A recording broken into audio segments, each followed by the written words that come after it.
Bom dia a todos os amigos.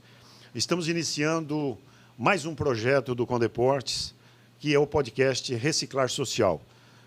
Lançamos esse projeto há alguns meses e agora estamos numa nova fase, iniciando o podcast. E temos aqui convidados especiais, por ser um dia especial. Temos aqui o Ricardo Salles, que é o presidente do CNCR, e está conosco aqui para nos ajudar a conduzir esse programa. Temos aqui também a Maria Emília Voss, que é urbanista e formada na Escola Superior de Guerra, e o capitão Paulo Chagas, né, do Exército Brasileiro.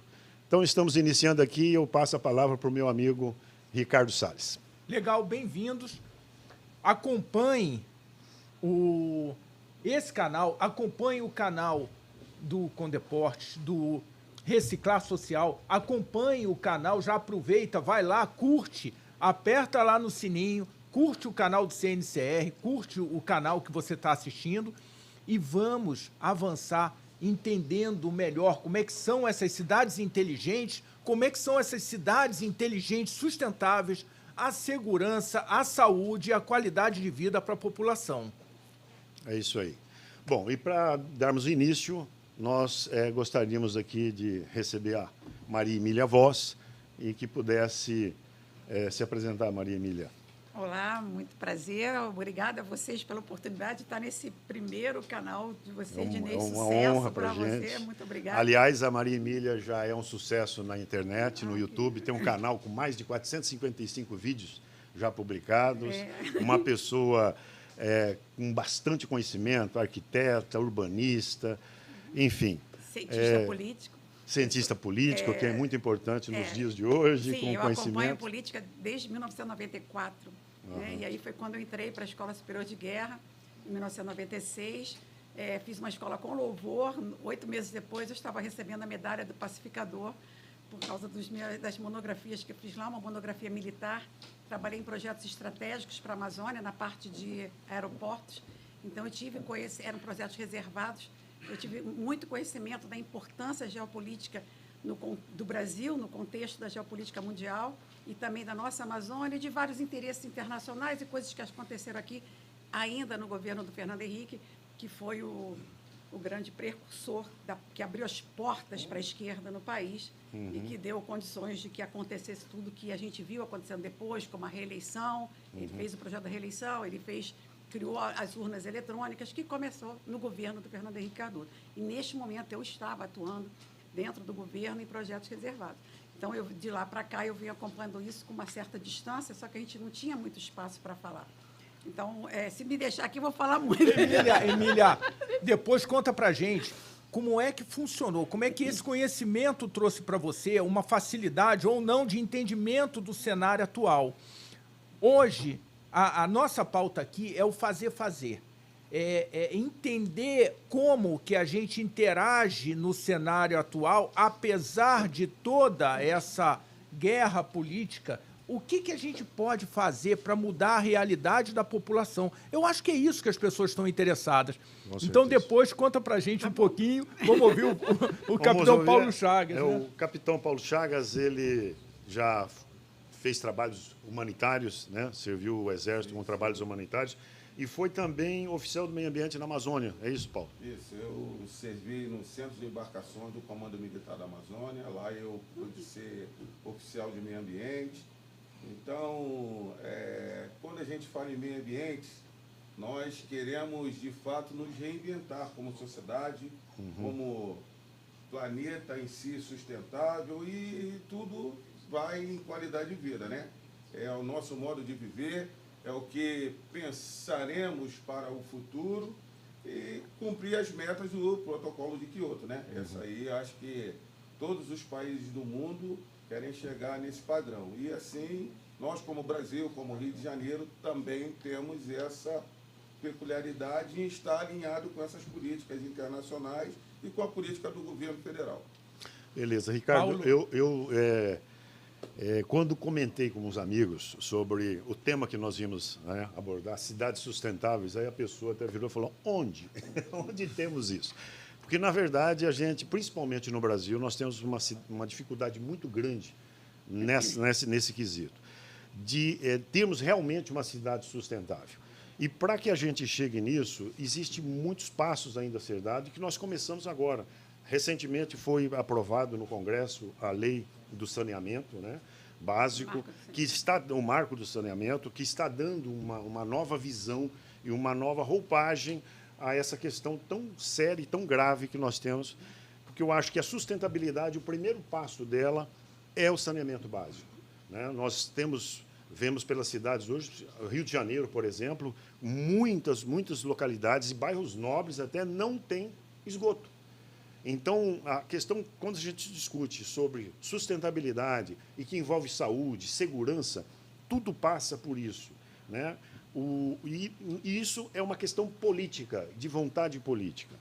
Então, nós estamos vivendo uma transição agora, um ano eleitoral, e que eu acho que as pessoas têm que pensar muito, muito em que Brasil que ela quer para a frente, né? E não basta a gente pensar apenas em presidente, em governadores, no executivo, principalmente no legislativo, que é onde que se faz as leis. Então, é importante que as pessoas tenham essa consciência, né? O reciclar social, inclusive, ele atende os 3 pilares do ISG, que é o ambiental, social e econômico, né? Porque nós estamos pensando exatamente em fazer a mudança, não de fora para dentro das pessoas, mas de dentro para fora.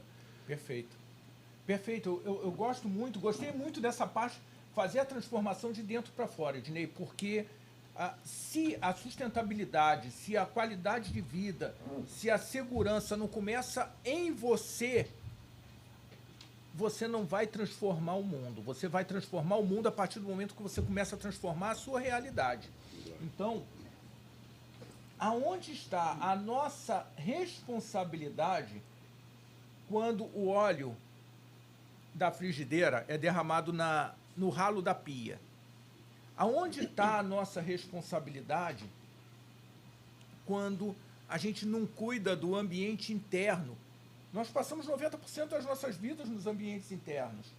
Então, entendo muito que passa pela ação individual das pessoas, até mesmo antes de chegar, porque amanhã, possivelmente, os dois estarão nos representando em Brasília, Emília, o Paulo aqui no estado do Rio de Janeiro. O que o Paulo ele espera me atender como meu representante? Precisa de uma ação minha, precisa de uma ação sua, individual. Não vamos esperar alguém fazer alguma coisa por nós. Nós começamos a fazer. Então, eu acho que é bem por aí, né, Emília? Quando a gente fala em meio ambiente,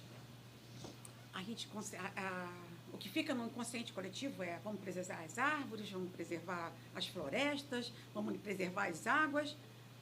O maior problema que a gente enfrenta de meio ambiente no mundo não é a preservação das árvores, porque é muita soberba do homem achar que ele pode impactar o planeta. Porque se você tiver agora aqui, uma cidade qualquer, um prédio construído, abandona ele. Tem uma sementinha que nasce aqui, em 50 anos você tem uma floresta. Você não vive tanto, mas você não vai viver o ponto de ver uma floresta ser feita. Mas a natureza ela é muito superior ao homem. O maior problema que a gente enfrenta de meio ambiente chama-se resíduos. O que eu faço com o lixo? Exatamente. O único problema que a gente tem, por quê? A gente tem 3 meio ambientes. O meio ambiente externo, que a gente vai falar das florestas, da natureza, das praias. E o Brasil não pode falar nada. Nós temos 60% do nosso território preservado. E a gente vai falar do meio ambiente interno, que é onde a gente mora, como o Ricardo falou, que a gente passa a maior parte do tempo. Que é dentro da tua casa, dentro do teu quarto, dentro do teu escritório. Eu saí da minha casa, entrei no Uber, ar-condicionado. Eu vim para cá, estou aqui no ar-condicionado. E a gente vive num meio ambiente interno que a gente precisa cuidar e focar nesse meio ambiente. O segundo qual é? O meu ambiente interior. O meu ambiente interior. O que me dá segurança, o que me dá tranquilidade. Enquanto meu filho sai de casa para a noite, para uma balada, ou até mesmo para a faculdade, como eu fico sabendo se ele volta para casa ou não, nesse meio ambiente inóspito que a gente vive, de insegurança pública? Como que eu vivo? Então, a gente precisa tratar do meio ambiente externo. Floresta, desculpa, a gente precisa fazer com que essa floresta dê lucro. O que o mundo vai passar agora é por fome. O problema dos países estrangeiros, olhando para o Brasil com um olho desse tamanho, é ali plantando tudo dá, ali tem o El Niño, é ninha, chove pra caramba nesse país, tem um solo fértil. A gente dá no Ceará 3 safras de trigo. E os caras estão desesperados. Por quê? Porque eles têm os seus agricultores subsidiados. Quanto mais você produz, cai o preço no mercado do trigo, por exemplo, e eles vão ter que subsidiar. Esse meio ambiente a gente cuida fazendo as florestas serem sustentáveis. Como? Produzindo alimento, punk, produtos alimentares não convencionais, fazendo com que essas florestas sejam visitadas, esportes de natureza. A gente precisa dar lucro. Exato. A gente precisa dar lucro para essas florestas, porque preservar já tem. Emília, como é que você vê, desculpa te cortar, mas como é que você vê, no Rio de Janeiro nós temos a maior floresta urbana do mundo. Que é o Parque Pedra Branca. Que é a Pedra Branca. E temos a a segunda maior floresta urbana do mundo. Você que cuidou lá na Amazônia, Sim. Como é que vocês veem a parte de turismo? Vamos falar, a Emília acabou de falar, a Maria Emília acabou de falar. Ecológico, né? Turismo de científico. um aproveitamento, a pupunha, que dá para fazer o agroflorestal, né? Se fosse só isso, você tem biotecnologia, você tem biodiversidade, você pode fazer pesquisa científica. Mas a Serra do Mar, ela tem... Desculpa, Paulo, eu falo muito. Depois... a Serra do Mar, ela tem mais biodiversidade do que a floresta amazônica. Ela tem a maior diversidade de espécies endêmicas do mundo, está na Serra do Mar. E de tudo que existia de Serra do Mar, do Oiapoque ao Chuí, só tem 7% preservado. E desses 7%, 90% está entre Anga e Paraty, entre terras contínuas. O que a gente faz lá? De Anga a Paraty, você tem aquela beleza da Serra do Mar, ali, ali tem muito mais biodiversidade. Quantas coisas a gente não pode descobrir ali, quantas curas a gente pode descobrir ali. Mas eu só querendo continuar do meio ambiente externo, e a gente entra no meio ambiente interno, principalmente, concluindo aquela minha fala anterior, do ar-condicionado. A gente tem problemas seríssimos, e o Ricardo me alertou para isso, eu aprendi muito com ele sobre isso, do meio ambiente contaminado, de você não tratar os filtros, de coisa. Você vai nos hospitais, meu povo. Meu pai entrou com uma hemorragia e saiu morto por infecção. Sabe? Era do meio ambiente contaminado? Eu não sei. Sabe? O Sérgio Mota, que me chamou, eu como arquiteta fiquei assustadíssima quando o Sérgio morreu. Ele pegou uma bactéria dentro de um ar-condicionado no ministério. Sabe? Quem é muito novo não lembra disso, o Ricardo pode lembrar disso. E desde aí, quer dizer, que ar-condicionado é esse?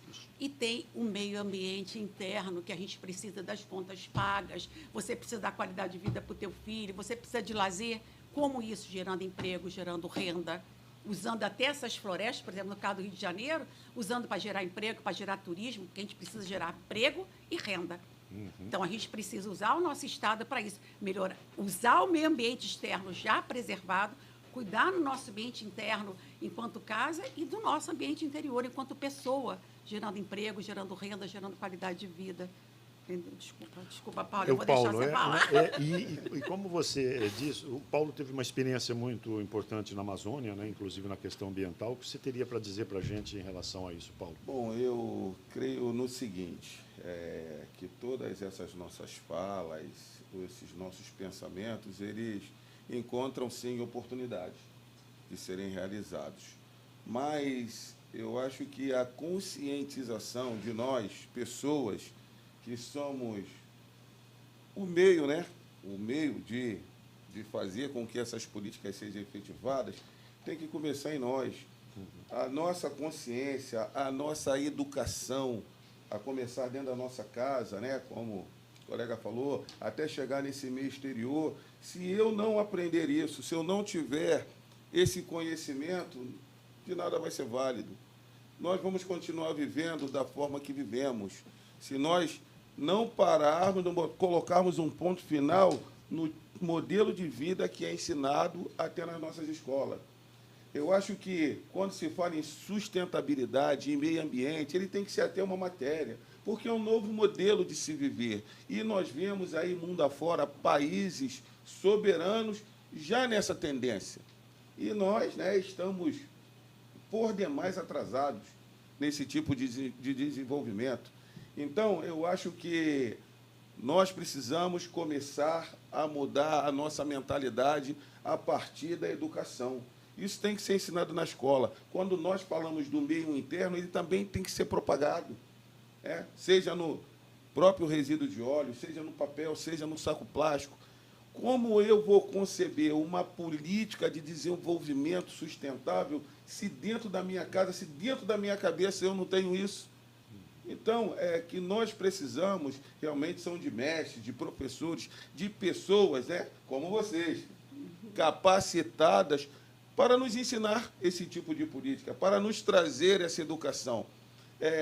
Se falando em Amazônia, a gente que vive na Amazônia, passa muito tempo por lá, de certo modo, aquelas pessoas elas tinham preocupação com aqueles rios, com a floresta, mas, quando chegamos à cidade, é como se estivesse no Rio de Janeiro. Você se depara com lixo, se depara com os resíduos sólidos e uma sorte de lixo pela cidade, além do saneamento básico. Como a Ednei colocou, nos falta e muito. Então, eu acho que essa conscientização tem que começar dentro de casa e tem que ser levada para a escola para que nós tenhamos essa política ambiental firmada dentro do nosso conhecimento, do nosso cognitivo, e ela possa ser aplicada na prática, em todos os lugares. Nós temos que carregar isso. Carregamos tantos outros valores, por que não podemos carregar também o valor ambiental? Você está falando que isso tem que entrar na nossa cultura, né, Paulo? Com certeza. Se não entrar na cultura, essa é uma missão que a gente identificou no Conselho Nacional. Paulo, o Conselho Nacional de Climatização, Refrigeração e Eficiência Energética, climatização a gente fala de ar-condicionado, refrigeração a gente fala de frigorífico, áreas refrigeradas. O mercado até confunde um pouquinho isso, né, Ednei? Mas é aquele frio de refrigeração. E eficiência energética. Não dá para você dissociar um sistema, por exemplo, um prédio com elevadores, o ar-condicionado é responsável por 50% do consumo da energia. Um prédio sem elevadores já é 70%. Então, se eu cuido de 2 pontos, a qualidade do ar interior, eu estou cuidando da vida. Se eu cuido da eficiência energética, diminuindo o consumo desse equipamento, eu estou cuidando da vida novamente. Eu preciso de gerar menos energia, vamos precisar de menos térmicas, consequentemente, mais preservação ambiental, menos carbonização, ou a descarbonização começa a acontecer. E aí a gente identificou assim, bom, a gente vai continuar falando de engenheiro para engenheiro, de técnico para técnico, ou a gente tem que conversar com o Paulo, a gente tem que conversar com a Maria Emília, a gente tem que conversar com o Ednei, conversar com vocês. Com quem que a gente tem que falar? Bom, então a gente tem que falar com quem consome, né? Com quem usa, com quem compra, decide, para que entre na cultura e exatamente o que você falou, a pessoa comece a entender o que deve fazer com óleo, né, Ednei? O que deve fazer com óleo? A gente fala muito. Cadê o conjunto de informações ordenadas que o Paulo possa falar em casa? Gente, não, parou. Essas garrafas não vão mais ficar aí no chão, porque você separou durante 7 dias o óleo e guardou aqui. Só que não tem um ordenamento adequado para essa coleta. Pública e coleta. Não tem. As pessoas, às vezes, até tentam fazer o certo, mas não conseguem. Não consegue. Chega uma hora, a pessoa fala assim, bom, Existe. eu vou continuar jogando na pia. Não é o que eu estou recomendando, tá? Mas eu estou aqui junto com todos, raciocinando. Porque eu não vou juntar agora, eu vou botar quantas garrafas de óleo aqui na área de serviço, que eu não sei aonde que eu ponho.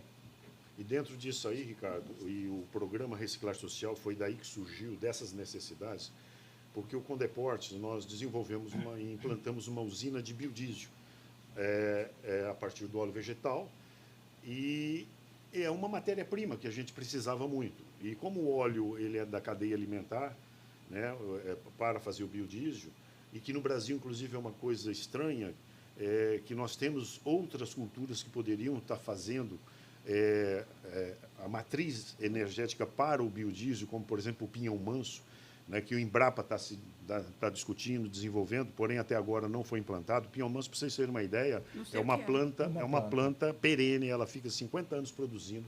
A partir de 1 ano e meio ela já começa a produzir. E ela produz o óleo da semente 4 vezes mais do que soja.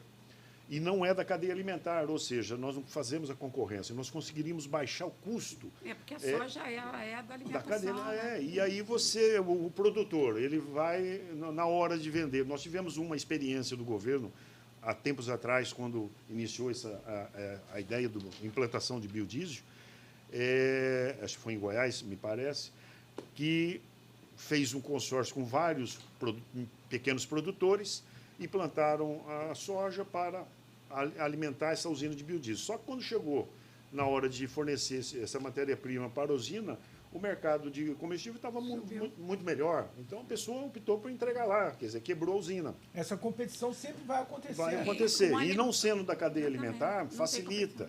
Né? Então, por conta disso, nós criamos essa usina e deparamos com uma dificuldade, o óleo vegetal.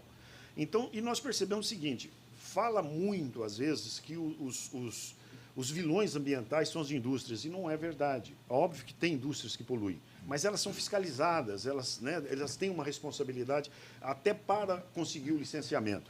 Na verdade, o grande vilão ambiental são as residências. Eu posso fazer uma observação? Há uns 12, 14 anos atrás, uma pessoa me procurou porque queria implantar uma clínica na Zona Sul para eu fazer uma pesquisa. E eu fui pesquisando os hospitais da região e eu descobri naquela época uma coisa que me deixou surpresa.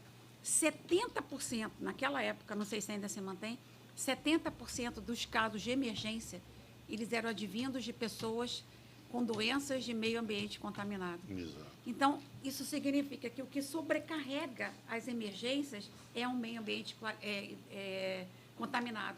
É o marco do saneamento básico que passou agora, é o que faz nos detritos. Não, e aqui no Rio de Janeiro, Amília e Paulo, Ricardo, nós estamos agora, o IRM, que é um instituto que foi criado pelo governo do Estado, ele está cuidando exatamente dessa questão. Cuidou primeiramente da questão da água, né, onde foi feito o estudo para a concessão da água, né. Então, a SEDAI hoje cuida apenas do tratamento e da distribuição e manutenção são as empresas privadas, que é o modelo correto, que começa a render, porque o empresário ele almeja o lucro, porém, ele tem que prestar um serviço de melhor qualidade e reduz o cabide de emprego. Essa é uma realidade. E o IRM também, eu tenho acompanhado bastante, está fazendo agora o estudo sobre o resíduo sólido, um novo modelo de tratamento do resíduo sólido urbano, porque dentro do marco de saneamento, dentro de 2 anos, as cidades têm 2 anos para se adequarem à nova lei. Então, vai acabar lixão e acabar aterros sanitários, porque os aterros sanitários também, lixão nem se fala, é um crime. O aterro sanitário também não resolve, até porque é um crime também, porque você joga um monte de dinheiro fora, você enterra um monte de dinheiro, você não gera emprego. Então, se você faz a reciclagem, como o Paulo havia falado... Porque não existe jogar fora. Não existe. Nós temos... o lixo é rico, é riquíssimo. Então, esse novo modelo que o governo está implantando no Rio de Janeiro... Só pobre joga fora o que é dinheiro, né? Porque não tem Nós somos um questão povo de cultura. rico e precisamos entender isso. A partir do momento que a gente entende, a gente para de jogar essa riqueza que nós temos, né? Ednei, a gente fala de economia circular. O que é economia circular? É fazer voltar esse produto voltar para a economia. Volta para a economia como? Olha, isso que você está falando, Ricardo, isso aqui é um biocoletor, é um protótipo, né? Que é exatamente para ser distribuído. Aqui vai uma garrafa, obviamente, no tamanho natural, uma garrafa PET, aqui dentro, e a pessoa vai colocar o óleo aqui. Do que isso aqui é feito? Da garrafa plástica. Então, você recicla a garrafa e transforma em uma outra coisa, que é a energia, reengenharia, energia circular. Então, o que acontece? O IRM, só para concluir, agora está com esse novo modelo, o Estado do Rio de Janeiro está bem avançado nesse sentido, fez agora um consórcio intermunicipal, onde já foi feito, parece que agora, a licitação e assinatura de contrato, vai ter uma usina de tratamento de resíduos. Perfeito. E ela vai gerar energia. Vai gerar energia e vai poupar vidas. Porque as pessoas não vão ficar doentes. E, Maria Emília, o meio ambiente nós contaminado. estamos propondo no Reciclar Social, porque aí aquela questão do óleo. Por que a pessoa joga o pouquinho de óleo no ralo? Porque não tem a política pública de coleta. Nós temos um problema sério dentro do Rio de Janeiro, que são os morros e o crime. Então, nós temos os prisioneiros, a população é prisioneira lá. Porque você não consegue entrar, nós não conseguimos entrar no morro. Não somos permitidos, nem o Estado. Então, você não consegue coletar. Então, nós temos cidadãos brasileiros prisioneiros dentro de comunidades. Porque eles podem sair, podem entrar, mas nós não podemos ir lá para ajudar. Então, pensando nisso, o que nós fizemos? As pessoas, não adianta você fazer também, tentar fazer campanha educativa de que não pode jogar um papel no chão, não pode jogar o óleo no ralo. Você tem que estimular. O ser humano ele funciona na base da troca, ele teve vantagem. É assim que funciona. Então, nós criamos o seguinte, um banco digital, onde a pessoa leva num ponto de coleta dentro da comunidade aquele resíduo de óleo e ela recebe R$1 por litro, mais 2 cupons para concorrer a prêmio. É isso que estimula a pessoa a não jogar mais fora. Perfeito. Paulo Chagas, como é que você vê, da tua experiência, que eu não tenho essa experiência de Amazônia, né, mas comunidades pequenas e tudo, você entende que isso poderia ser aplicável em uma comunidade menor na Amazônia? Como é que você vê isso? Olha, eu vejo com bons olhos, porque se tratando em poucas pessoas, em comunidades menores, como a Ednei falou, facilita a coleta, facilita o educar, e facilita o quê? O controle da região. Que todo o nosso problema aqui, quando se fala em Rio de Janeiro, está ligado ao controle populacional, que, de fato, a gente não temos controle das nossas áreas. Então, qualquer política que se for implementada dentro do Rio de Janeiro, como a de meio ambiente, nós primeiros temos que ter o controle das nossas localidades. Temos que entrar nesses lugares, nessas áreas, ter contato com essas pessoas, o que hoje é difícil. Nós só temos contato com essas pessoas de dentro da comunidade quando elas saem, porque o Estado em si, ele não tem essa propensão, não tem a força de estar lá ou de permanecer ali dentro. Não tem acesso, né? O único contato que se tem com o Estado ali dentro é através do policial, em sua grande maioria. Esse é o contato que o cidadão ali tem com o Estado, de uma maneira geral. E vocês hão de convir comigo que se o policial está lá é porque existe uma crise. Não é? Então, em se tratando em política de meio ambiente, ou seja, ela até sanitária, nós temos que ter o controle da área. E sendo uma comunidade, uma localidade menor, nos facilita. Agora, Rio de Janeiro eu acho complexo demais, eu acho que temos que adotar políticas emergenciais até para chegarmos nesse objetivo que queremos, de um Estado realmente sustentável. Nós precisamos disso. Paulo e Emília, eu tenho um pensamento e uma crítica ao sistema brasileiro político, que eu acho que a raiz do problema, eu acho que está ali. Me corrijam se eu estiver errado aí, que são os partidos políticos têm donos, são proprietários. Eu acho que isso é um absurdo. Você não pode, hoje, para você ser candidato, você tem que ter a bênção de um dono de um partido. Você não tem opção para ser um avulso. Então, eu digo isso, Ricardo, para a Maria Emília e o Paulo, eu acho que isso é um compromisso de mudança que nós temos que ter nos novos políticos que vão entrar, porque não é fácil você mudar essa situação, o status quo que nós temos hoje, em que eles estão lá dentro comandando tudo. São os donos de partido. Então, eu acho que isso aí já envolve a questão de sustentabilidade, segurança. Por quê? Porque as pessoas que estão... Porque nós, eleitores, quando nós vamos escolher, nós vamos escolher aqueles que esses donos de partidos falaram, esses aqui é a prateleira para vocês escolherem os candidatos. São esses aqui os nomes. Quer dizer, você não tem opção. Então, você fica refém daquele grupo. Então, eu acho que tem que ter políticos novos que entrem com esse compromisso. Compromisso com a população, de devolver para nós o poder de escolha. A opção, somos nós. Um candidato avulso seria uma opção. Porque se você chega lá, o partido não dá opção para a pessoa, ela fala, poxa, eu vou ser candidato avulso. E você não tem um dono para falar, isso é meu. Não, nós estamos falando de política de país. Então, e isso envolve sustentabilidade, sim, em segurança. A gente está mudando isso, Ednei. Eu acho que também acredito. A gente está mudando. A gente está mudando. A Maria Emília é um exemplo. Ela nunca esteve, é capacitada, muito bem capacitada, e de repente falou assim. Temos duas pessoas ok, excelentes. Aceito esse desafio, né, Paulo? Aceito esse desafio. E a gente parar com essa história de eu me elegi. Eu, Ricardo, nunca me candidatei e pretendo nunca me candidatar. Mas essa história do eu me elegi, opa, bonitão, para com essa história. O jogo é diferente. Eu entendo você, meu representante, eu te elegi, eu fui um dos que te elegi. Essa história tem que mudar e a gente está vivendo um Brasil diferente hoje, onde as pessoas estão indo e falando, a minha voz tem importância. Maria Emília, voz. Sim, a minha voz tem importância. Eu quero me fazer ouvido. O que acontece, eu só quero fazer um gancho.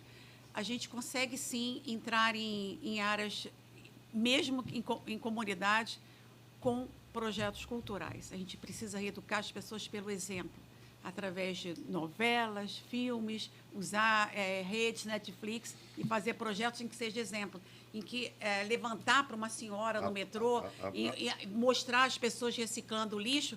Isso aí Mas isso aconteceu. Isso a gente precisa fazer. Por novelas, fazer. por filmes. O que aconteceu foi a desconstrução. Só que uma desconstrução do lado errado. A política foi usar as mídias... Da sociedade, dos nossos jovens. E o que as grandes mídias clássicas perderam foi esse poder que elas tinham sobre a população, com as redes sociais, com o YouTube, com o Netflix da vida, com os canais que vêm trazendo essa nova... O que é certo você fazer? Poxa, levantar no metrô...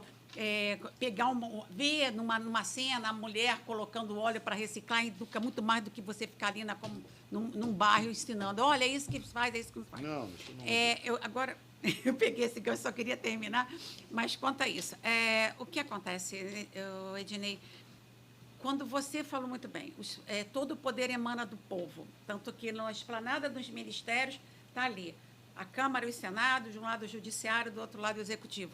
Porque ali é o principal, é o teu fim, todo o poder emana do povo.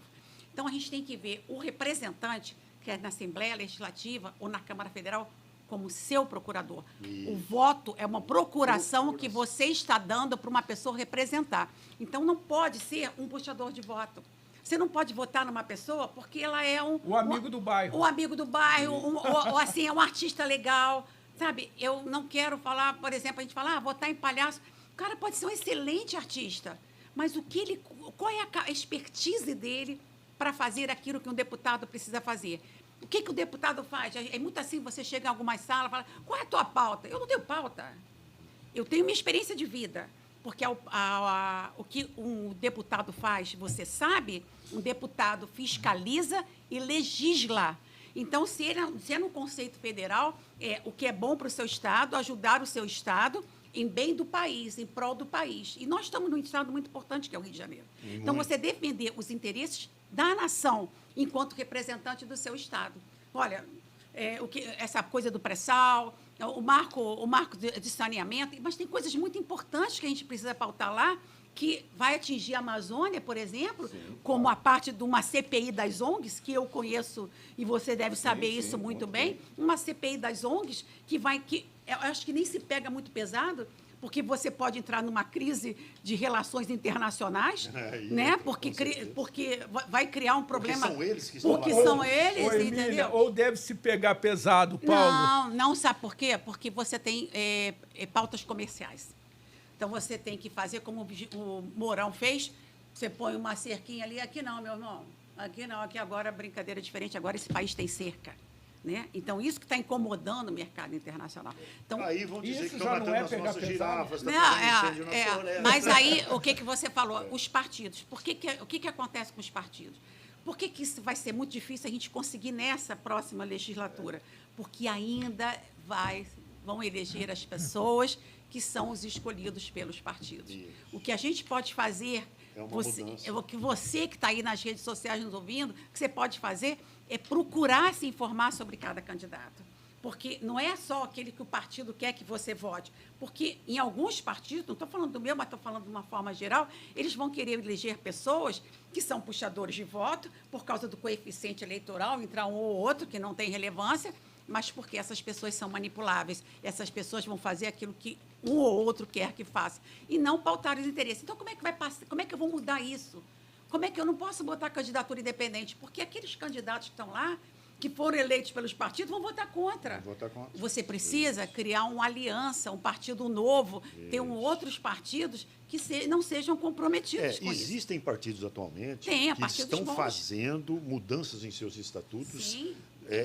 importantíssimas. Sim. Né? Em que o deputado não fica refém, por exemplo, da vontade do dono do partido. Ele pode ter, o dono do partido pode escolher apoiar o Ricardo, por exemplo, mas eu falo, não, eu não quero ir com você, eu vou com a Emília, com a Maria Emília. Então, dá essa liberdade. Né? Porque o que a Maria Emília falou, é uma procuração. Imagina o seguinte, você que for lá votar, imagina você indo num cartório, dando uma procuração para alguém representar a tua vontade, Exatamente. os seus desejos. É isso que você vai fazer no dia lá de apertar lá. Não é voto, É isso, não é emprego. procuração. Então, você pensa o seguinte, essa pessoa aqui que eu estou assinando esse documento, dando procuração para ela decidir por mim lá, porque as leis serão feitas e terão que ser cumpridas. Porque se não for cumprida, vai preso. Eles falam Simples. muito, votaram contra o voto impresso, votou a favor da prisão de um parlamentar. Foi você, cara pálida, que votou naquele candidato que votou a favor do voto impresso. Contra o voto impresso é você, cara pálida, que votou para a prisão do Daniel Silveira. Foi você que deu voto àquele candidato que no Rio de Janeiro temos pessoas importantes que votaram a favor da prisão de um parlamentar. Porque a favor do voto impresso, qualquer um é opinião minha. Você votou no cara, ele foi contra aquilo que você é contra. Mas ele é a opinião dele, você elegeu mal. Mas votar a favor da prisão de um parlamentar é rasgar a Constituição. Essa pessoa não pode ser reeleita. Quem votou a favor da prisão de um parlamentar não pode ser reeleito porque rasgou a Constituição brasileira. A procuração que foi É a procuração dada a ele não era para isso. E você, que elegeu essa pessoa, é que votou a favor da prisão do Daniel Silveira e você tem que ter responsabilidade sobre Paulo isso. Chagas, Concordo com você. ela falou para não pegar pesado, né? Ela falou, vamos pegar leve, né? Como é que funciona isso, né, Paulo? É porque eu sou brava, eu sou brava. Assim, como... Pô, o Paulo com esse tamanho todo é calmo. E eu pequenininha. Ela pequenininha. Tá vendo? Vocês Que sabem tamanho que aí, eu ó. sou pré-candidato, né, à Assembleia Legislativa e eu tenho convicções. Né? Nós aprendemos muito a respeito sobre valores. Né?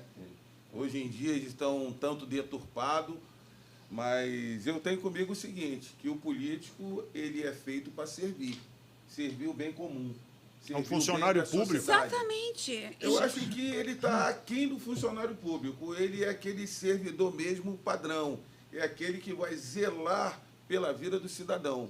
E eu me coloco assim como uma pessoa isenta de interesse. Né? Quem anda comigo aí sabe o tipo de pessoa que eu sou e o que eu prego. Eu digo até para todo mundo que se um dia eu for eleito, a cadeira nem é minha, é de vocês. Mas é isso mesmo. Eu só estou ali para servir, para fazer o meu trabalho. E o meu trabalho é fazer com que a sociedade se desenvolva, que o bem comum prevaleça. E hoje em dia nós sabemos que essa noção é muito deturpada. Eu não sei se é por falta de conhecimento, não sei se o cidadão, ele não... Aquela linha de direitos e deveres, acho que ele ultrapassou, está tão amarrado disso que ele não consegue entender, mas o político, de uma maneira geral, tem que ser dessa forma. E também sou a favor de que ele não se perpetue no poder. Com Também. certeza. Eu acho que 4 anos é Não, essencial Mas foi Vamos Fernando pôr a Henrique nossa que ideia. acabou com isso. Eram 5 anos sem reeleição. Aí pôr uma volte ideia. a ser 5 sem reeleição. Sem reeleição. Porque 4 anos é muito pouco tempo. Verdade. Porque o primeiro ano você ainda está com o projeto, a grana do plano plurianual do ano Isso, anterior. que já foi votado Aí no você ano já foi anterior. votado. Você está com o teu limite ali, porque se o cara sabe, tem uma noção que vai perder, ele já vai apertar teu Você vai teu fazer aquilo conceito. que o antecessor decidiu. Pronto, Exatamente. Você tá lá, ó, é isso aí aqui que aquele você primeiro tem que ano. cumprir. Aí do segundo, você tem 2 anos para governar, porque o outro você já está na reeleição. Mas Então sabe tem o que acabar é com isso. Pior do que isso, que eu vejo nesses 4 anos, a gente observa. Por exemplo, nós estamos aqui discutindo uma política ambiental.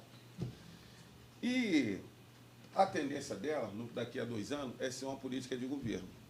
Quem nos garante que o próximo governo não vai derrubar essa política? Nós, brasileiros, Paulo, que vamos Paulo, votar nos nossos olha candidatos. só que problema, fantástico o que você está dizendo. Olha só que problema. Você diz, cerque essa determinada área, transforme essa área num parque, mas você não se planeja para fazer a gestão desse parque. Isso eu posso falar com Opa! propriedade. Espera aí. Então, o que vai acontecer? A gente estava falando de segurança, né? Verdade. O que vai acontecer quando o bem não ocupa um espaço? O mal vai ocupar? Opa. Eu posso falar disso. Por exemplo, parques, unidades de conservação que foram criadas no governo, quando a Marina era ministra do Meio Ambiente, né? Parque para o Brasil inteiro, parque para tudo que é lado. Sim, área de proteção integral. Área de proteção integral, segundo o SNUC, você não pode ter nem cachorro, não pode ter a presença do homem. E fizeram um parque de proteção integral em cima de fazendas, de propriedades rurais. E ninguém foi indenizado, porque a dívida do Estado é altíssima. Nossa, Não, precatório. não tem como pagar. Então, você não pode fazer o quê? A pessoa não pode viver, pessoas que morreram até por depressão, porque não pode se sustentar, e você faz o quê? Bicho, isso não existe. A área de proteção integral, pelas legislações de hoje, você não teria um corcovado, você não teria um pão de açúcar, não pode ocupar os picos. Mas, gente, e os lugares mais lindos, as vistas mais lindas, você não pode ter, não. Porque essa política aqui não tem gestão. Ô, Emília, Não tem gestão. Como é que funciona? Para a gente tangibilizar, para quem está lá nos ouvindo, e Paulo também, né, da experiência de vocês, como é que acontece para o cidadão? O Estado foi lá, fez um parque, é fundamental a preservação ambiental. A preservação vai acontecer dessa forma? Eu entendo que não, porque como não há o complemento, não acontece. Como que acontece? Mas eu posso... Existe uma agricultura agroflorestal que os quilombolas podem se desenvolver ali, tirar recursos, Mas tirar tem sustento isso. para as suas famílias? Mas já tem isso. Por exemplo, eu sou conselheira do Parque Estadual Cunhabebe. A minha propriedade, eu sou proprietária de uma das maiores RPPNs, Reserva Particular de Patrimônio Natural, do Estado. Por quê? Porque eles criaram um parque na minha produção. E onde não era a minha produção, é uma área de mata fechada. Então, cria uma RPPN, estamos fazendo um plano de manejo para trazer visitação, pesquisa, e a minha produção ela é toda agroflorestal. Então, o que acontece? Durante os primeiros anos, que o governo, segundo a União, tem 5 anos para desapropriar. Se não desapropriou, não pode desapropriar mais. Então, aí eles vão ter que vão ter que conviver comigo, porque eu sempre preservei, porque se virou um parque, é porque tem área preservada. Criaram parques enormes. Enfim, o que você pode fazer isso? Produtos agroflorestais. Agora, quando você não está lá, quando não tem a presença do homem lá, eu produzindo e outros fazendeiros, está quem? Está o caçador, está o palmiteiro. Porque se eu não posso produzir, se eu não posso vender meus produtos porque eu estou em área pseudo-área de proteção integral, que é um absurdo, fazer uma área de proteção integral, por exemplo, de São Paulo a Itaguaí, é um absurdo, proteção integral. É um absurdo. Emília, e aí você vem o quê? Toda hora eu tenho que estar lá com gente olhando, porque... E é uma das regiões mais bonitas. Mais que nós linda. temos Polícia no Brasil. Ambiental tem autorização para entrar na minha propriedade se tiver desconfiança. Eles têm, porque como eu sou conselheira, me ligo, pode entrar. Pô, um monte de armadilha para caça. Palmiteiro. Agora é a Maria Emília que está... Não, a Maria Emília quer preservar, a Maria Emília quer produzir. Eu quero botar ali uma ecoville, eu quero botar ali para explorar. Emília. Você falou em SEDAI, todas as nascentes que tem na minha propriedade, de outros, não pode ser explorada. Mas explorar água mineral é um duto que você vai lá, leva um cano para ter uma casinha, explora, engarrafa água, não tem impacto ambiental nenhum. Não pode. Mas você está aqui pagando água para quem está preservando não ganhar nada. Quem está preservando a nascente não ganha nada. Quem está preservando as florestas, como eu, só tive a pá psicopata do Estado em cima da minha propriedade e não ganho nada por isso. Mas, Emília, Paulo, como é que você Falei. vê o quilombola, por exemplo? Não, você ainda tem muito para falar, mas como é que você vê o quilombola que precisa, de repente, tirar o recurso dele? Da onde ele vai tirar? Será que isso não seria oportunidade para essas famílias estarem tirando seu sustento e melhorando a sua qualidade de vida? Sim, seria a oportunidade. Mas, dentro da sua pergunta, como eu estava falando sobre gestão, o que acontece é o seguinte: no Brasil, de uma maneira geral, que a gente vê, nós não temos um plano nacional de desenvolvimento. Então, cada hora é a bel prazer. Porque é muito grande, né, Paulo? A gente tem que ter regionais, né? Eu sei que é grande, mas eu entendo que existem outros países grandes também que têm plano nacional de desenvolvimento, certo? E, em se falando até, vamos trazer para o nosso lado, né, em Rio de Janeiro, nós também temos que ter. E o que normalmente nós vemos, o que acontece com os nossos parques, chega um gestor e cria um parque. Aí chega outro da oposição, constrói um monte de prédio. Chega outro, não, ali é melhor ter parque. Aí destrói aqueles prédios e faz o parque de novo. Aí chega outro de Itaguaí, não sei o que, agora é hora de proteção ambiental. Chega outro, não, agora vocês... Entendeu? Então, nós, falando em gestão política, nós não temos uma direção, não temos um norte, não tem nada que os nossos legisladores amarrem o nosso desenvolvimento. Uma linha mestre, Mas, né? Paulo, a gente teve... Principalmente o ambiental, porque uma hora alguém chega e tem uma linha de pensamento, como a nossa ex-ministra. Aí daqui a pouco chega outra pessoa, vem com outra linha de pensamento. Entendeu? Será que isso, Paulo, sem te cortar, será que isso não passa por essa questão de eu me elegi ou você me elegeu? Será que a pessoa não pega esse mandato e sai assim, agora deixa comigo que eu vou fazer o que eu penso? Aí ela vai fazer. Será que não deveria ouvir mais o que você acabou de falar?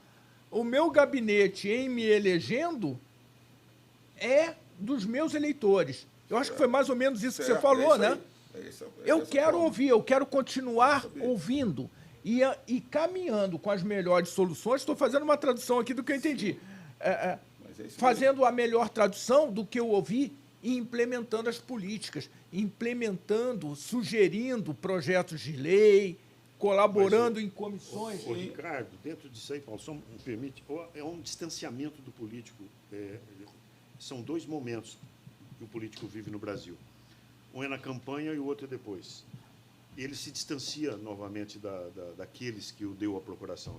Aí ele acha que o mandato é dele e que o poder é dele e Sim. ele... Aí existem os lobbies de organismos internacionais, do poder econômico, que vai lá fazer a pressão, porque é fácil, é meia dúzia de pessoas e é fácil você dominar pela questão de ofertas, enfim, de vantagens. E também por conta daquilo que a gente falou, que o cidadão não soube olhar para a pessoa e escolher. Então, ele colocou qualquer um lá, que ele chega lá e se vende, porque ele não tem compromisso. A partir do momento que você dá uma procuração, é o que a gente volta a falar, o cidadão é o culpado. Responsabilidade do Posso fazer voto. uma inversão? Posso fazer uma inversão aqui? A gente tem a opção de olhar o copo meio cheio ou meio vazio. Eu quero muito olhar para o copo meio cheio. Eu quero muito olhar para o cenário atual e dizer assim, a população está ouvindo, está indo para as ruas, está se mexendo, não importa o lado. Não importa o lado, porque somos o mesmo povo. Então, Ricardo, aí aqui a gente está... Por que o Brasil e o mundo está mudando?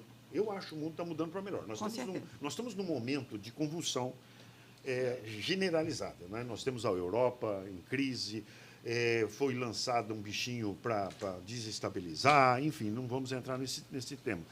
Mas o que está salvando a população, o Brasil e a humanidade, são as mídias sociais. E estão tentando agora censurar elas. Porque nós não tínhamos essa voz. Olha que espetáculo, que maravilha. Nós estamos aqui falando e podemos falar para o mundo todo. Antigamente era a mídia tradicional, que ela que dizia para a gente o que era notícia, o que era verdade, o que era mentira. E a gente simplesmente engolia. Porque nós estamos falando aqui agora, mas no Japão pode ter alguém ouvindo simultaneamente. Isso aqui é uma coisa assim, uma mágica maravilhosa, e é por isso que está sendo transformado. E nós não podemos, aqueles representantes que nós colocarmos lá, tem que ficar atento para que não permita a censura nas mídias sociais. Já existe lei para punir uma pessoa se ela fizer uma calúnia, uma difamação. Não precisa proibir. Não precisa proibir. Tem que ter liberdade. Eu vejo um político brasileiro atual defendendo com a vida, colocando em risco a própria vida pela liberdade do nosso povo. É muito sério isso. É muito sério isso. Nós temos a melhor ferramenta que podia existir para nos libertar desses carrascos, que são as mídias sociais. Isso, no Brasil, tem uma coisa que eu falo que está nos livrando de ser implantado o comunismo aqui no Brasil. Não é a religião, é a Bíblia. A palavra da Bíblia. O Brasil é muito religioso, mas não é a religião, porque dentro da religião também tem os abusadores, os espertalhões que chegam e usam da simplicidade das pessoas. Mas a Bíblia, a pessoa, ela interpreta ela com Deus. E ela lê ali, e ali estão as regras morais para você seguir. É isso que está impedindo de ser implantado um comunismo no Brasil. Porque o Brasil, graças a Deus, tem um povo religioso. Um povo que se atenta às palavras de Deus que está na Bíblia. Não é a religião que salva, não. Siga a Bíblia, e é ela que está nos livrando da implantação do comunismo. A nossa sociedade, ela é fundamentalmente judaico-cristã. Ela foi fundada, baseada, nossa sociedade foi criada baseada nos fundamentos judaico-cristãos. Igualdade, liberdade, fraternidade. Daí vieram as leis, né? Todos nós temos igualdade de oportunidades, né? Liberdade para poder nos expressar. Nascemos iguais. Nascemos iguais. E aí vieram as leis, baseadas em quê? Em justiça social. Justiça social é oportunidade iguais para todos. Não é eu tirar de você para dar para mim. Exemplo, a minha casa. Meu pai teve 3 filhos, meus pais tiveram 3 filhos. Eu e meus irmãos, nós tivemos as mesmas oportunidades de estudar muitas mesmas escolas. E cada um seguir, ter liberdade de fazer as suas escolhas. Meu irmão foi para Minas, minha irmã ficou aqui, é psicanalista, e eu segui meu caminho, mas tivemos a mesma oportunidade, cada um de nós criando sua dinastia. Isso. Baseado em quê? Exato. Nos princípios fundamentais que estão onde? Estão na Bíblia, isso. Nos fundamentos judaico-cristãos, né? Desde o Velho Testamento ao Novo Testamento. Eu digo sim que o que está salvando o Brasil, essa grande pátria do Evangelho, essa grande pátria da Bíblia, dos fundamentos que vem da Torá, do Pentateuco, até o Evangelho, é uma guerra espiritual. Nossa, nós estamos vivendo uma guerra desde o Gênesis. Isso. Eu falo, inclusive, que a Segunda Guerra não acabou, houve um cessar-fogo. Dali veio a mudança da guerra, a Guerra Fria, a guerra híbrida, a guerra agora biológica, porque é um plano de controle da humanidade. O que eles querem é controle da humanidade. Então, estão de olho daqui, por quê? Porque aqui nós temos uma terra abençoada, focada em Deus. Nós somos um povo que acreditamos em Deus. O que está salvando o Brasil do comunismo é que o comunismo não existe espaço para Deus, para o comunismo. E, peraí, eu voto na esquerda, mas Deus não, graças a Deus que eu não vou votar nesse cara, não vou votar nesse genocida, graças a Deus. Graças a Deus o quê? Porque você vai votar em quem? Né? Porque essa pauta que você segue é a favor da interrupção da gravidez. Né? Para quê? Vocês não acham estranho, meu povo? No mundo inteiro, uma campanha para interrupção de gravidez? Vocês não acham estranho? Por que isso acontece? Eu vou trazer esse assunto aqui, só para, não tem a ver com o tema, mas eu acho importante que as pessoas façam uma reflexão sobre isso. Quando as pessoas conseguiram fazer a fecundação in vitro, né? Pegaram, congelaram o embrião, mas não conseguiram reproduzir o útero humano, não conseguiram reproduzir o útero de uma mulher. E essa matéria-prima, resultado de uma interrupção de gravidez, vai para onde? Faz o quê? Que indústria está estimulando o aborto? Que indústria precisa dessas células-tronco? Para alimentar o quê? Como eles não conseguem reproduzir, coisas muito feias podem vir dessa prática. Você não está, a mulher que pratica o aborto não está cometendo um crime, porque a vida não lhe pertence. Ela o corpo é dela, mas o que está dentro dela não pertence a ela. É uma outra vida. que está lá sendo gerada dentro do seu corpo. Então, o que as pessoas fiquem atentas, busquem saber com essas indústrias que fazem essa prática, onde eles entregam a matéria-prima. E você vai ficar horrorizado para saber o que é essa indústria do aborto. Que tá, além de matar pessoas, de matar vidas, você está alimentando cremes de beleza, rejuvenescimento. Vai procurar saber. Vai procurar saber. Tá ficando denso, né? Tá ficando denso, porque eu sou brava. Ela falou que ia pegar leve e você acreditou, né? Bom, Voltando. Desculpa. O dela aqui, Desculpa. hoje foi até engraçado, né? A pessoa, ela na minha rede social, ela escreveu assim, democracia Desculpa. socialista. Aí eu fiquei pensando, pô, como é que é esse negócio? É difícil. Como é que eu sou democrata e socialista ao mesmo tempo? Não sabe o que é. Não sabe. Entendeu? Aí eu pensei assim, poxa, eu vou responder, vou dar aqui uma aula, né? Até porque eu sou professor de história também. Vou descrever aqui a diferença entre uma de outra e tal. Mas aí eu pensei assim, não, é melhor deixar quieto, porque é muito engodo. E o que ela ali, de repente, está refletindo é o que muitas outras pessoas também estão pensando. Estão confusas. É verdade. Estão nessa realidade. Descobrindo política agora, Ô, bicho, Paulo, graças é a o Deus. que aqui você que a mulher falou, colocou. educação, transferência de informação, isso vai ajudar a nossa sociedade a alcançar um patamar diferente. Nós sofremos agora, a Emília falou, não vamos falar desse negócio do bichinho, né? Que foi eu. Ednei? Não vamos falar do Eu negócio falo do bichinho, mesmo. a gente tem que passar. Não tem problema A gente não, tem eu que falo. passar pelo bichinho. Tem que passar. E de forma objetiva, saber em que degrau nós conseguimos chegar como sociedade pós o bichinho, pós-Covid. Em que degrau que nós estamos? Será que um novo bichinho chegando à nossa sociedade, não que eu queira, ninguém quer isso. Será que um novo bichinho chegando à nossa sociedade, nós estamos numa condição de resiliência maior do que estávamos? Uma das coisas que eu queria botar na mão de vocês é como que vocês peguem essa bandeira, vamos chamar assim, de defesa da nossa sociedade, é subir esse degrau.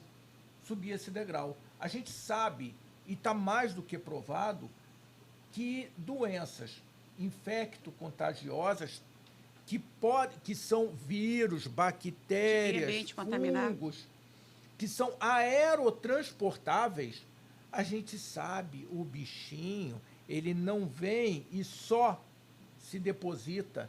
Ele tem 0,15 nanomicron. Você sabe o que é isso? Imagina, pega aquela partezinha menor da tua régua, aquele menor tracinho, Milímetro. divide ele por 1000. Aí você tem 1 micron. Agora divide de novo por 1000. Aí você tem um nanomicron. Só que ele é 0,15 do nanomicron. Nossa. Você acha que ele vai se depositar ou ele vai ficar aqui, ó, flutuando? Como é que você se contamina? Os doutores foram na televisão e falaram várias vezes pelo nível de concentração. Você tem um nível de concentração maior, então você acaba se contaminando. Como que acontece nos sistemas de ar-condicionado, que são aqueles ambientes que nós vivemos 90% das nossas vidas? Você precisa de filtro. Ele vai mitigar. Mitigar é diminuir a possibilidade. De concentração desses vírus. Isso, vai reter ele lá, parte dele. Certo. E a outra parte? Eu puxo o ar de fora, trago para dentro. Por quê? Eu crio uma competição com esses patógenos externos com os patógenos internos. Então, já há uma competição e já comecei a diminuir. Por outro lado, eu estou também diminuindo a concentração. Então, são duas formas fundamentais e que estão há 24 anos na nossa legislação dizendo que é assim. Aí a gente descobriu uma coisa nova, split. Fantástico. Para mim e para a sua casa, né, Paulo? Funciona, é um equipamento doméstico. Ótimo. E ambientes de uso público e coletivo? A gente tem visto a engenharia apontar precisa de filtro. Split tem filtro? Não. Split tem uma tela. Aí, lembra, a gente falou de nanomicron. A ponta da tua lapiseira Então, passa não naquela pode ter tela, split passa. Em hospitais, por exemplo, não, Não ter. pode ter em ambientes de uso público. Não, mas é ou só uso para coletivo. falar isso para as pessoas ficarem atentas e prestarem atenção Hospital e nem denunciarem pensar. suas clínicas, local público que ele está falando, não pode ter split. Só para denunciar Sim, isso. As Assim, pessoas se ficarem essas atentas. máquinas vierem a ter o filtro, que aí eles precisarão ser máquinas diferentes das atuais, Tem que se ótimo. adequar. Hoje não. Então nós temos, por exemplo, uma lei que é a lei do plano de manutenção, operação e controle, falando lá desse segundo nível, né? Que step nós estaremos. A gestão anterior do governo federal sancionou a lei. Ela precisa ser regulamentada. Isso é um A papel bandeira que eu queria que vocês levassem, você na Câmara Federal, você no Estado, é a bandeira de vamos cuidar, sim, da saúde, porque eu preciso reduzir os custos do sistema de saúde. Mas, E essa é uma forma de reduzir os custos. Eu preciso da economia se desenvolvendo.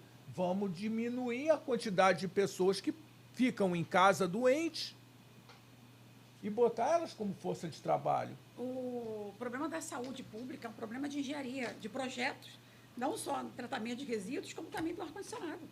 Se a gente tiver essa consciência de que eu preciso focar nesse meio ambiente interno e no tratamento de resíduos, você vai cair, segundo a minha estatística de 12 anos atrás, 70% dos casos que vão para os hospitais de doença infecto-contagiosa. Eu peguei chikungunya. Alguém sabe o que é chikungunya? É um flagelo. Tive dores que ainda até hoje incomodam. Tratei durante 4 anos. Uma obra abandonada do governo Cabral do lado da minha casa, cheio de poças, de quê? Meio ambiente contaminado. Se a gente cuidar de meio ambiente contaminados, a gente vai reduzir, vai impactar principalmente na saúde pública. E quando eu falo em saúde pública, é aquelas deficiências das pessoas que se afastam do trabalho, porque não podem trabalhar porque estão com dengue, estão com chikungunya, estão com zika, nascem crianças com microcefalia, de meio ambiente contaminado. Então, quando eu falo em tratar a saúde, eu estou falando da economia, porque ela impacta diretamente a economia. Diretamente. Maria Emília e Paulo. Eu sou brava. Não, você é brabo. Eu adorei. Não, fantástico. Mas é isso. Que degrau nós vamos subir? E aí, olhando o meio copo cheio, né, Paulo? O copo está sempre cheio. O meio copo cheio. O que a gente vai alcançar? O que a gente vai alcançar?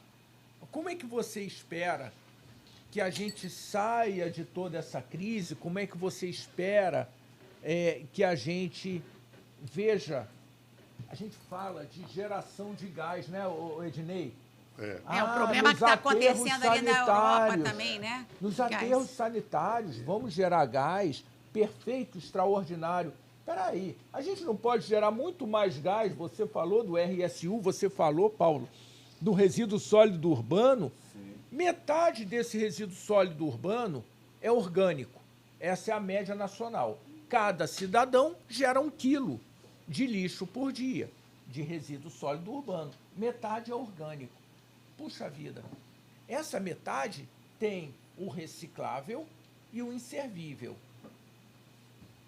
O reciclável a gente já sabe o que dá para fazer. O inservível a gente tem certeza do que não dá para fazer. Mas olha, é um percentualzinho. E a outra metade que é orgânico? Antes de chegar num aterro, para dali começar o seu processo de decomposição, e levar um atrair tempo mosquito, e tudo atrair mais, bicho. Por mais controle que tenha nos aterros, e eu acho que eles até são necessários, mas do transporte. Você não pode gerar com a metade desse. Qual é a população da cidade do Rio de Janeiro? A gente está falando perto de 7 milhões de habitantes. São Paulo. Olha a quantidade por dia que gera. De lixo. Se você põe numa usina de biogás, você está gerando energia. Pode alimentar automóvel, pode alimentar embarcação. E geração de emprego. Geração de emprego. Os geradores nos hospitais, que são a diesel, por que nós... Paulo, isso por que nós temos ônibus a diesel? Por que nós tem a gás, compramos mais ônibus a diesel? Eu vou ser fã com vocês. Eu Eu sou mecânico também, certo? Mas quem faz o exército, quem tá no Não, exército, a faz gente escola, vai. faz escola. A gente vai, né, se aperfeiçoando na vida e tal. Eu fiz também do meu pai na época. Então, isso aí que o Ricardo falou é uma coisa muito importante quando a gente fala nesse tipo de energia, que é o gás, né? Que é o gás.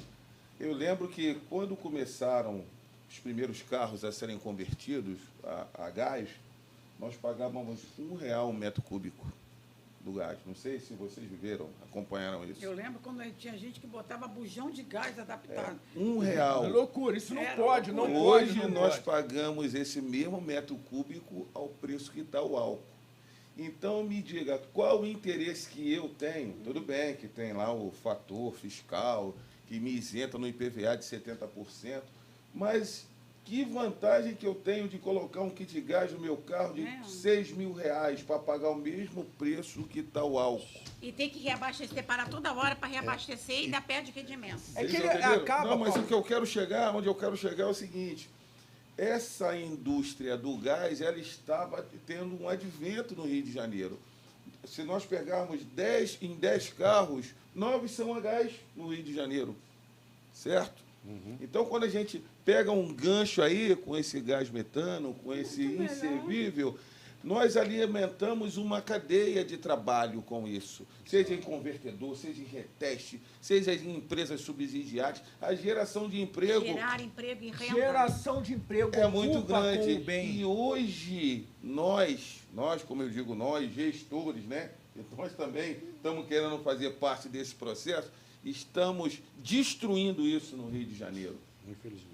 E aonde estão as nossas autoridades que não têm essa concepção, que não implementam, né? Não trabalham para implementar essa política de meio ambiente? Mas aí é uma questão federal.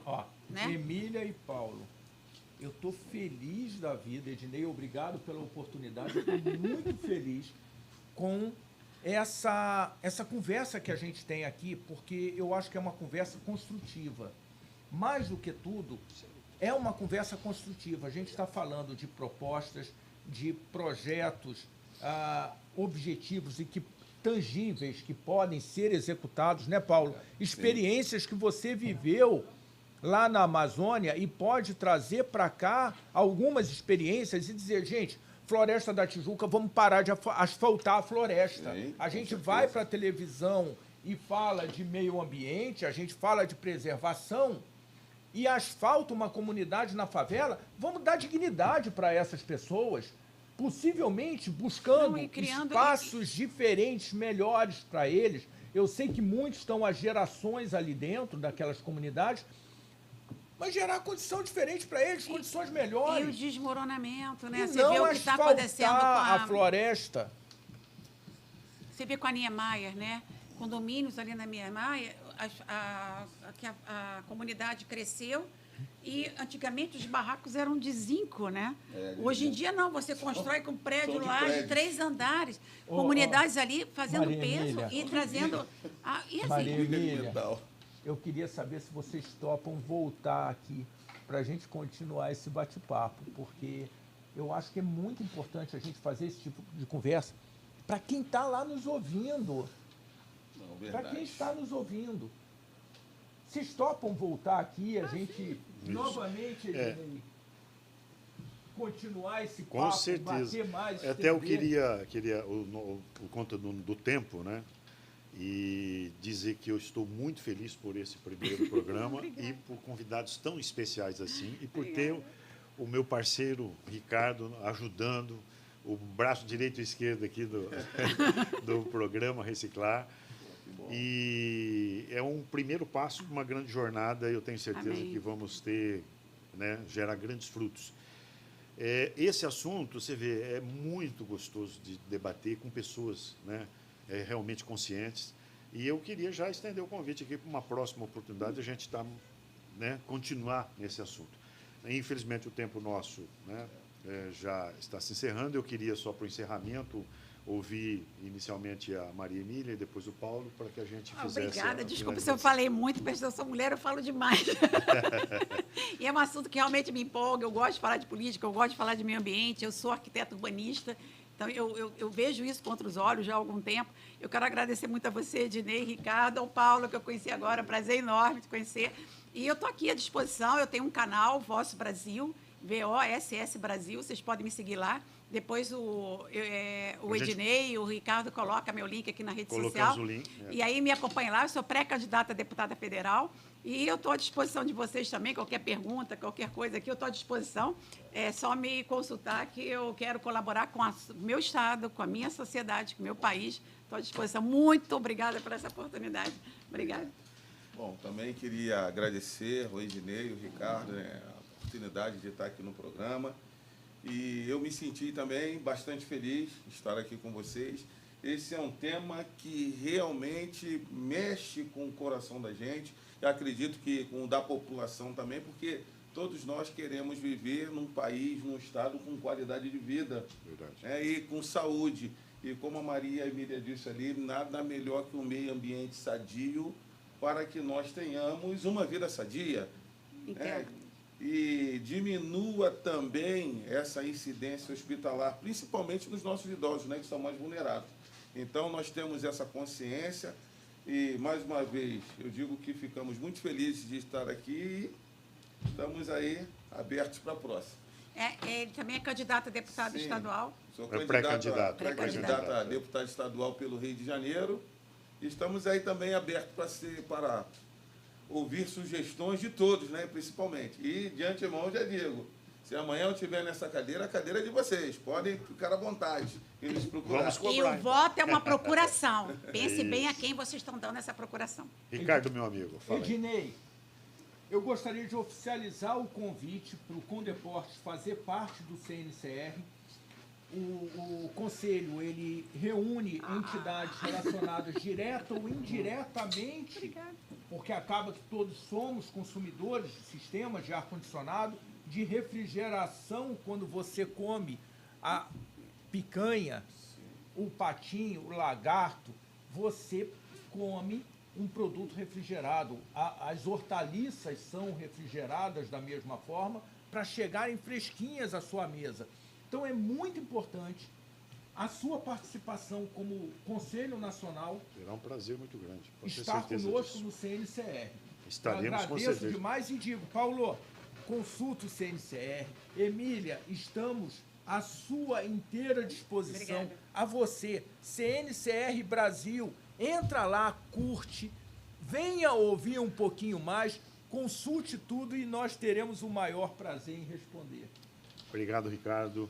Obrigado, Paulo. Obrigado, Maria Muito Emília. obrigada.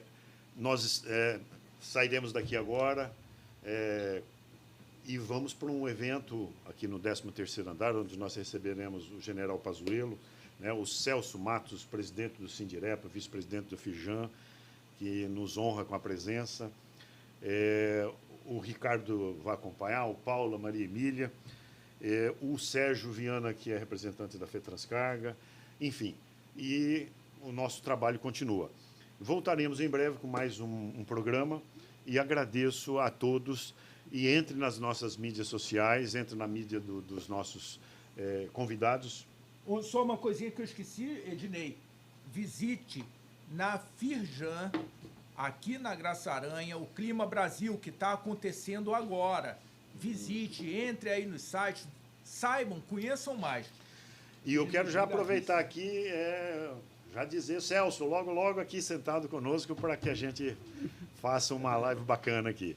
Gente, muito obrigado e fiquem com Deus. Obrigado a todos. Tchau.